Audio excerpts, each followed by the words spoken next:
Let's see if anybody will show up tonight.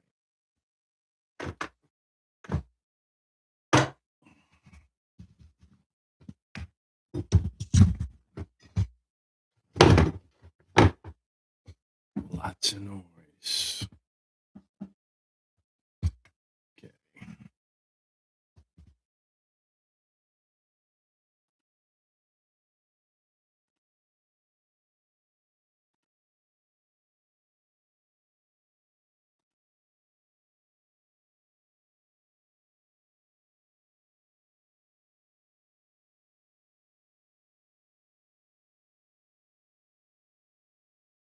Why, oh, why?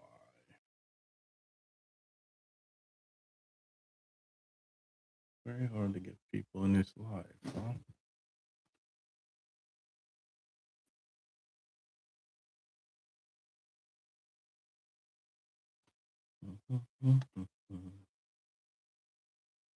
The only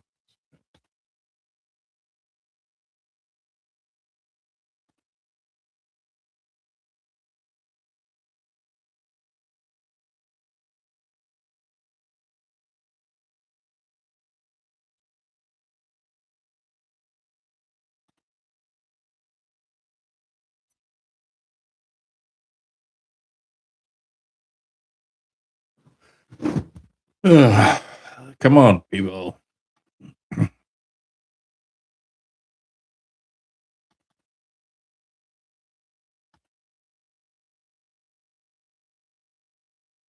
Why, oh, why? This is a failure.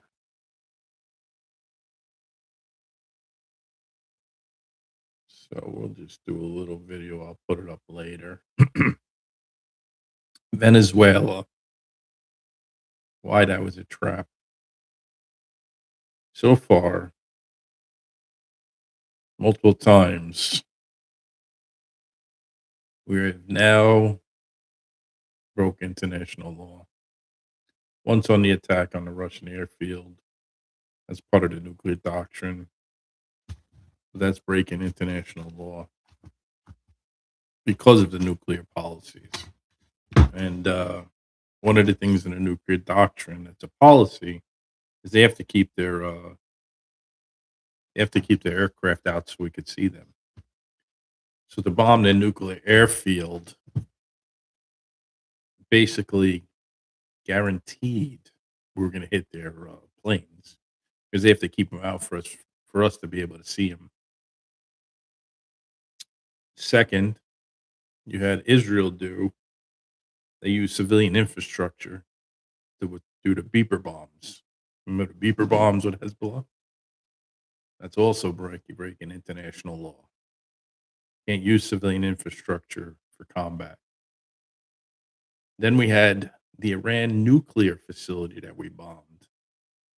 Now, I don't care if there was going to be a bomb in the future. There was no bomb up to that point. It was a civilian used facility, which means you bombed a civilian facility. That's again, it's international law. The globalists right now are building a case. Everybody thinks that somehow we're winning, we're losing. And I'm going to tell you why. Nicolas Maduro is not panicked. He knows what's going on because there's been a plan from the beginning. We had over 500,000 military men, at least, probably a lot more that entered this country, facilitated by this guy that we just brought in. So I believe there's going to be a full civil war. I don't think it's going to be a real civil war. It's going to be a full civil war, but it's going to look like a civil war because we have so many infiltrators here. We're pulling out construction guys, man, and sending them home. Guys that are working, you know, Walmart or some company, we're sending them home. We have not made any serious effort to pull these military age men, combatants out of this country at all. There's no effort whatsoever to do it at all. There's no looking for them. There's nothing going on. That is going to be a problem. What they charge Nicolas Maduro with is very interesting to me. The machine gun charge. The UN had a plan on how to disarm the United States of America.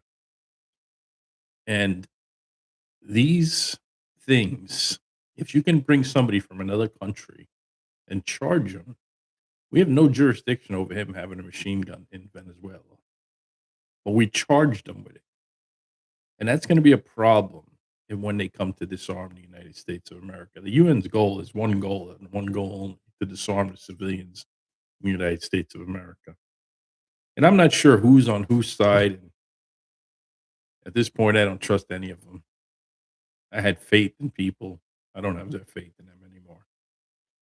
When you're seeing moves on a chessboard, you look at the chessboard and you're seeing moves that should not be being made right now.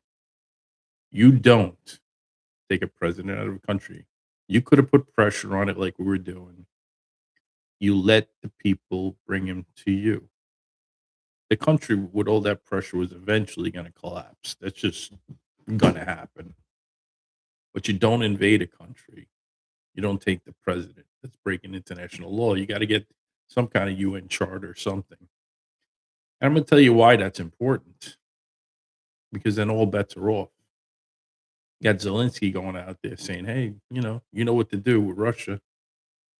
That's World War III. You're not getting away with that. You got North Korea now shooting missiles. We're trying to squeeze China. All this leads to World War III. There is no other outcome from this. We're not as strong as you think we are. And I'm going to tell you why. Everything we have costs too much money. Our planes cost too much money. Our tanks cost too much money. Our infrastructure militarily costs too much money. We will not be able to sustain any kind of real war. We'll be able to fight. We won't be able to sustain any kind of fight. Now, if they have all these people in this country and they create a false civil war, there's states right now that aren't really American anymore. They've been taken over. They're going to have infrastructure to land on. So they can't land in, you know, in the South. They can't land in, let's say, where I am, but they can land. California's a beachhead. That's not pretty much, that's like a separate country now. That's not even part of the United States anymore. All the rules, all the constitutional things, they're all gone. There's no constitution. They don't obey the Constitution there anymore. Now, the only way the UN can get on our soil is through a civil war. And that's it. And they can get a charter and they can come here. Now, how do you disarm the population? Well, you bring in this guy and you charge him with a machine gun. Who came up with that charge?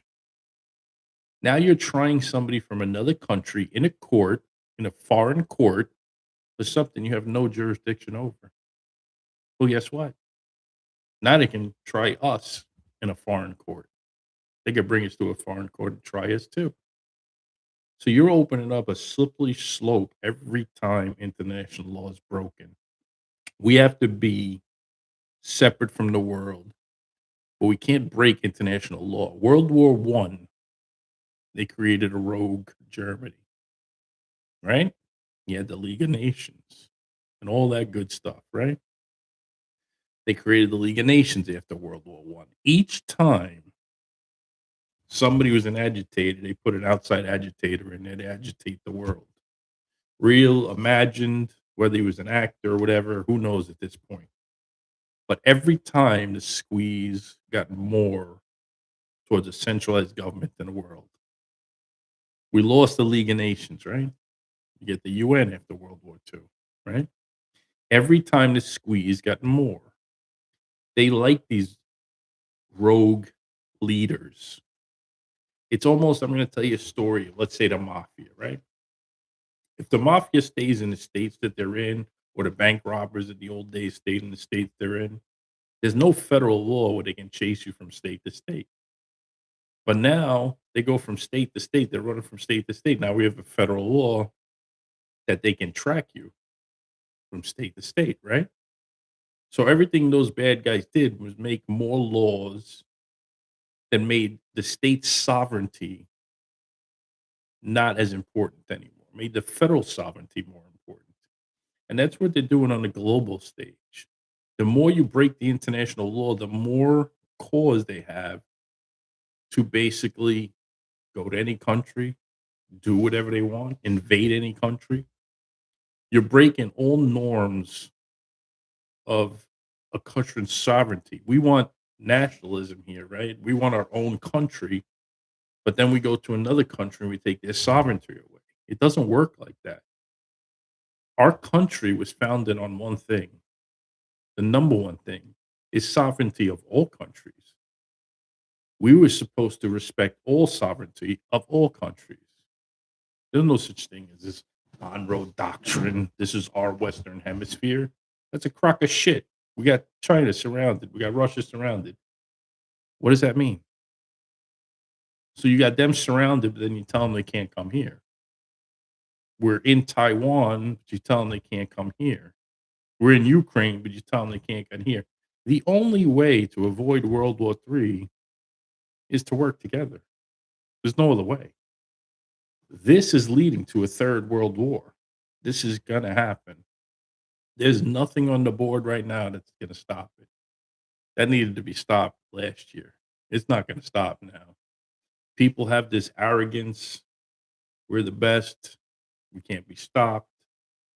Then you're squeezing people, squeezing China on their fuel. So somewhere that's going to come to a head. You just can't keep doing that. Eventually, somebody's going to challenge you. We think that we're unchallengeable, right? The United States think they're unchallengeable. I love this country, but I don't want to see World War III. That's the only thing that can stop, that can end this country. And every piece on the board right now is pushing towards that. There's no slowing down. There's no caution to the wind. This whole Greenland thing, we don't need Greenland. Nobody needs Greenland. Leave Greenland alone, man. Just leave them alone. It's a beautiful country that doesn't need to be destroyed by globalists and billionaires and all that stuff. Leave the Arctic alone. What are you doing over there? If you want to, why can't we work together? Why can't countries come together and say, "Hey, let's work together"? What is the problem? What is the dysfunction? This is all dysfunctional to me. Now I understand Maduro is a problem because they helped fix our election. I get it. But to me, we still could have squeezed the country, got what we needed without invading the country and breaking international law. And I'm telling you why, because right now the world is getting more chaotic. Drones have made it more chaotic. Just the fact that we attacked the nuclear triad of Russia makes the world more dangerous. Just the fact that using drones makes the world more dangerous. Just the fact that Israel used the beeper bombs makes the world more dangerous. Just the fact that we're plucking presidents out of countries. It's not like we haven't done before. That makes the world more dangerous. It doesn't make it safer. Every decision that everybody's making right now in the world is not making the world safer. It's exponentially raising the risk of a horrible thing happening. And nobody's slowing down. The arrogance, the pride, we can't be stopped. Nobody could stop us. That's just unbelievable. And I know those words. Those words were said once before, a couple times before, and it doesn't end well. But they need agitators. Now, I'm a big fan. I voted for the president. But you cannot just go out there, challenge the whole world, because that's what they want. The globalists want that. They want chaos. The only way to institute a new system is chaos. The same thing what they're trying to do with the United States when they were trying to bring in all these foreigners is they want chaos. They want the United States to collapse so they can create a new system here. But it's more of like they want the whole globalist system to be rewritten. They want the UN to be rewritten. They want new powers. So to me, Venezuela was a trap. It was a huge trap that we just went into. Bringing him here wasn't even this guy is way too calm for a guy that was just brought, ripped out of his country. That doesn't make sense to me.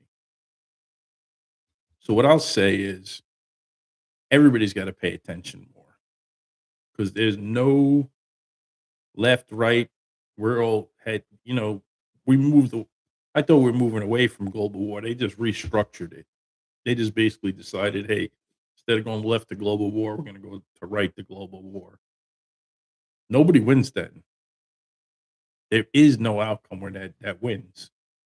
For anybody to say that there's an outcome where you win in that, you're an idiot. And I'm just going to say it plainly. You're just a freaking idiot.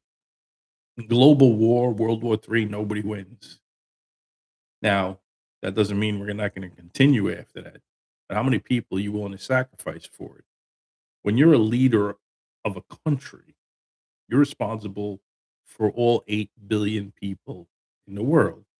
That doesn't mean you're not the leader of one country or another country, but you're responsible for 8 billion people. And when you're so careless on all sides that you're willing to get close to World War III and risk 8 billion people's lives, you don't belong in leadership. None of you do. It's just a joke. So to me, if you're going to sit there and all you know is war and conquest and being a tough guy when 8 billion people's lives are on the line, you're not really a good leader to me. To me, good leaders evaluate everything. You got to protect your country, but you can't be reckless. So I believe things needed to be done. I believe we had to protect our country. But now people are getting careless. They just throwing caution to the wind. Doesn't matter what I mean, when you're attacking parts of a nuclear triad, you're asking for something horrible. So I seen one of the ships, I don't know if it's real, but I read this story. One of the ships we sunk of the shadow fleet had nuclear components on the ship. Look, that's civilian infrastructure. You can't just keep sinking civilian infrastructure. That opens the door for our civilian infrastructure to be attacked. Now you're moving into a whole different realm of combat. When you send beeper bombs through a civilian infrastructure, you're making it more dangerous for civilians. Combat is meant to be where the soldiers are. Combat is not meant to be where civilians are. So when you're opening up basically a can of worms by starting to bring combat into the civilian part of it, it's a problem. So every decision so far that I've seen leaders make in this world has made the world a million times more dangerous. Not 10 times more dangerous, a million times more dangerous out of arrogance and pride. And I got to be a tough guy. I'm the tough guy. You're the tough guy. None of you are tough guys. You're the real cowards. Only cowards start. Any true person of power doesn't need to flex. He just knows he's power. Anybody that's out there flexing, it's just a bully. There's no real power there. To me, you can show power without destroying the whole world in the process. And that's what I'm worried about. Because this is no caution. No caution in anything we're doing, no caution in the AI. There's no caution anywhere. Everybody is just full throttle. Let's do the worst that we can. We're the big tough guys. We're the guys on the block. And they're all just weak. They're all just cowards in the end. The more you need to flex, the more of a coward I know you are. You don't need to flex. If you got real power, you don't need to flex. You don't need to be a bully. So we'll see what happens. Russia should have never went into Ukraine. It is what it is. I wouldn't have expended one Russian life for that land, but it's done. but I know why they did it. I do know why we went into Venezuela, but we also coulda got the same outcome by putting pressure on the country. They would have delivered him to us. International law is gonna be important. Now, if you break international law, you're just gonna send a free for all. This is what happened in World War One. It's happened in World War II. You start breaking international law, world wars explode. Once you start putting that to the side, you're guaranteed a world war. That's just fact. So we'll see how we go. I get why we're flexing, but I don't think we need to flex. The big man on the block never needs to flex. So I was a pretty tough guy my whole life. I never needed to flex. Fight always came to me. I never looked for a fight. I never bullied nobody into a fight. It always came to me. Real leaders with real power don't need to be tough guys. Don't need to show off military strength. And the whole thing with Venezuela, that had nothing to do with the fentanyl. I can't stand when people lie. They make up stuff. Look, I understand what he did. He worked on our elections. Him and Canada fixed our elections. I get it. A lot of frustration there. But tell you the truth, they want a loose cannon on the scene right now. They want somebody to be a loose cannon. They want international law to be broken. They want to restructure it into something else. I believe in our sovereignty of our country and nationalism, and the United States should be first. But I also know you don't want to break the system. So we have a broken system here in America. It needs to be restructured, it needs to be changed. But you don't want the system to collapse either. You want to fix the system. So you want to remove the parts that are broken without breaking the system. That's just what you want to do. You do not want to crash the system. And right now we're on a crash the system course. And if the system crashes, it's going to be bad. Of course, the billionaires and trillionaires aren't going to suffer. It's going to be the people that suffer. Now, I don't know who talked. I mean, one good thing, we didn't put that lady in charge. So that's good. I do believe we got to be in charge now because once the globals get a hold of Venezuela, we're in trouble. So I think it's a good thing that we're going to be in charge. I don't think it's a good thing what we did. I think it could have been you would have put enough pressure on there. Eventually, they would have handed him to us, and we wouldn't have broke international law. It's one thing to sink boats out in the ocean. That's not something you can't do. And I understand, people want to flex. Everybody wants to be a tough guy on the world stage. But that leads to World War III. That goes nowhere else. I've seen it. I watched it. I studied it. I went over and over and watched how World War One started, how World War II started. Same patterns, same points. They always got a wild card out there.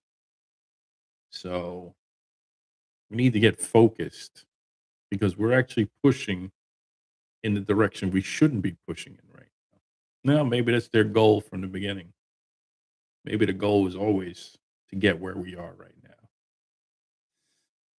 But I can tell you one thing, the UN's goal is to get on our soil. They know there's zero chance of them removing our Second Amendment right. They've tried for a very long time now.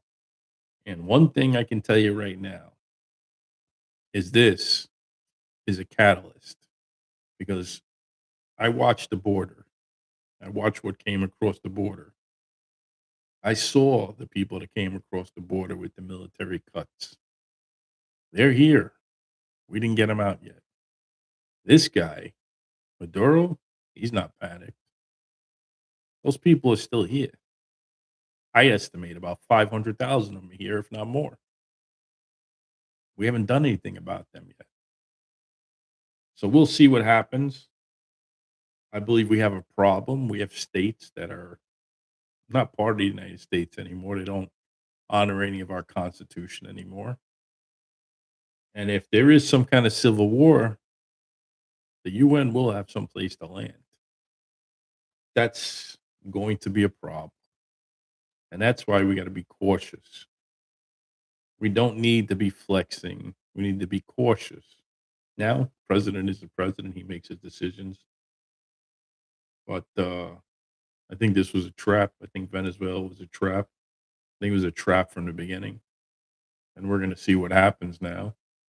What's done is done. You can't go back on what's done. Good thing that we're going to run it. That's important.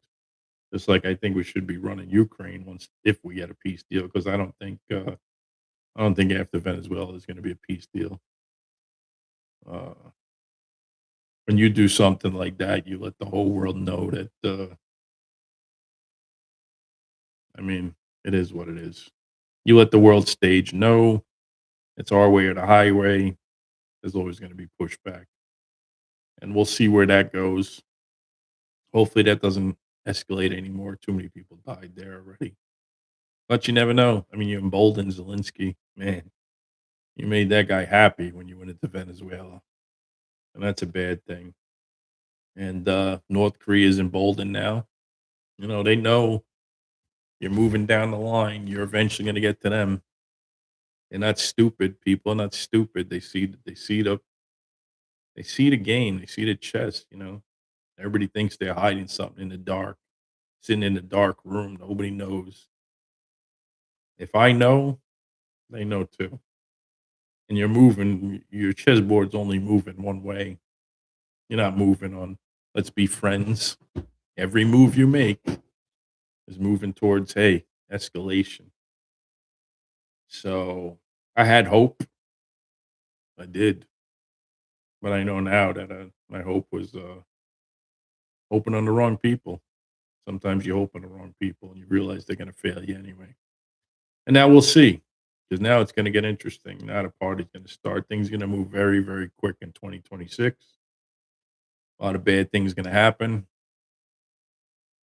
When you watch pattern recognition, you look at the things that are coming and you look at how do you stop those things. And there was a point where we could have stopped these things. There was caution put out there in the air. Stop. But once go past that Rubicon, once you go past that point, when you're in pattern recognition, you know what's going to happen no matter what you do.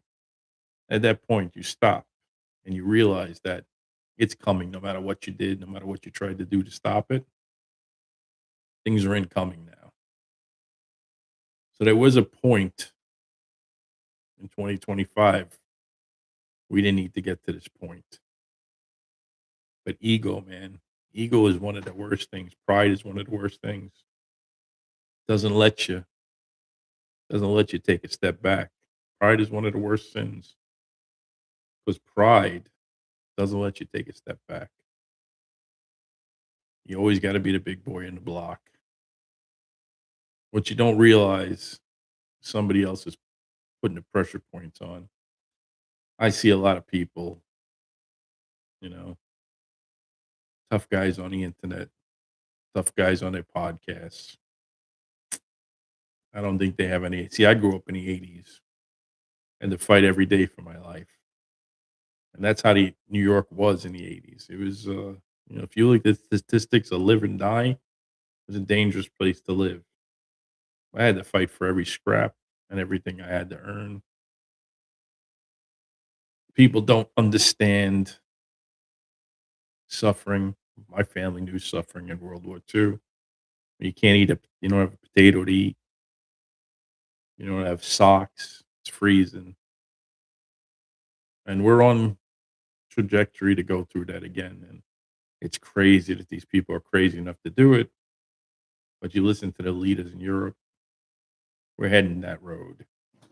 Nobody wants to back down. Pure arrogance, pure pride. It's really disgusting to watch them. But that's where we're heading. And at 2025, we could have stopped that, but they didn't want to. Every time we got to we're at a point where I thought we're going to be in a state of peace, they fucked that up royally. With a new attack, you know, a new provocation, and now we're past the Rubicon of where There's going to be some sort of global war, some kind of global event. And there's nothing we're going to do. There's nothing we're going to do to change that now. Because at some point, there's nobody going to stop it anymore. At some point, you realize that it's coming no matter what. And then you just got to pick up the pieces afterwards. And we're at that point where we're not going to be able to reverse this now. The pieces keep pushing to the same direction. It's amazing who the people that are pushing this and how they get their way anyway. So you reverse course and you get people to think about things, but somehow we get back on that same course. Arrogance, pride. Just so you know, in the end, they lose anyway. Checkmate's already sealed for them. But it is interesting because it was an easy way to do things, and then it was a hard way to do things. And we're on a course to do things the hard way. But the end result is the same. It would be better to do it the easy way. It would have been better for people to realize, the wrongs they did in their lives. Any arrogance and the pride to put that to the side. But they don't have it. They just don't have it in them. No matter what you say, they just don't have it in them. Right now, we got a bunch of children running the governments in the world. And I like Pete Hegseth. I like that guy. I probably said that wrong, but we're not a bunch of kids, bro. That FO. Come on, man. Be more professional out there. You represent the United States military. I love the guy, but on the world stage, that doesn't looks like a bunch of kids out there. We're not a bunch of kids, and we're definitely on a bad trajectory. But we're all in it together. I'll tell you that much. But we got to be cautious. Nobody removed. There's a lot of bad guys in our country, and nobody removed them yet. So we'll see where we end up. But I think it's funny.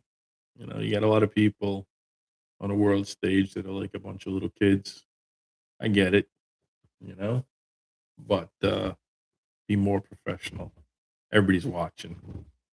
So I don't know where we're going to end up in all this, but I know Venezuela was a trap. Iran was a trap. They let us bomb the nuclear facility. And I'm going to tell you why. Because you're breaking international law. So if you want to create a new system, the globalists want to create a new system. The old system has to fail. All the rules got to be thrown out the window. Got to realize things aren't working anymore. And that's why these things are important. That's why every move you make, you have to think 20 steps ahead. You have zero chance of talking to North Korea now. They're more dangerous than any Iran. They're more dangerous than Venezuela. They're more dangerous than any country in the world. You can't talk to them now. There's about zero chance of you getting any kind of conversation with them. And they're more dangerous than all of them. So what do? North Korea knows we're coming for them. Doesn't matter. You're moving a chessboard. You're moving to pieces. You're moving to there. You're moving to Iran. You're moving towards them eventually. So you're thinking you're winning and you're losing in the same spot.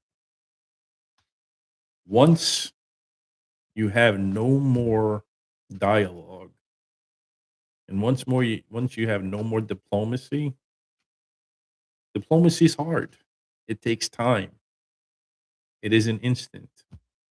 But once you lose diplomacy, it's over. You're going to have World War III. Every world war started with the end of diplomacy. Everybody wants things overnight. We tell you what to do, you're going to do it. It's not how it works in diplomacy. Diplomacy takes time. But the wild cards, man, those guys in Europe, whew, they're very dangerous. And I see everybody, they don't see them as a danger. I see them as a huge danger. They've been doing things in this country for a very long time. but we'll see where we end up. I'm just having a little fun with my life, and yeah, Venezuela was a trap. Iran was a trap. Everybody thinks they're winning, but they're losing. All these pieces moving on the board, they still end up in one spot. Like I said, 2025, there's a chance to avoid it, but we went past that Rubicon already. And we'll see what 2026 brings. But I think there's going to be a lot of bad things coming now. And the main thing was to prepare ahead of time, which we didn't get to. 2025 was trying to slow things down. We didn't slow things down. We needed to prepare first, get an infrastructure. Right now, we're not prepared, and the pieces are moving already. I mean, whatever. We're going to survive whatever comes, but we needed more time to prepare. That's the end of my life.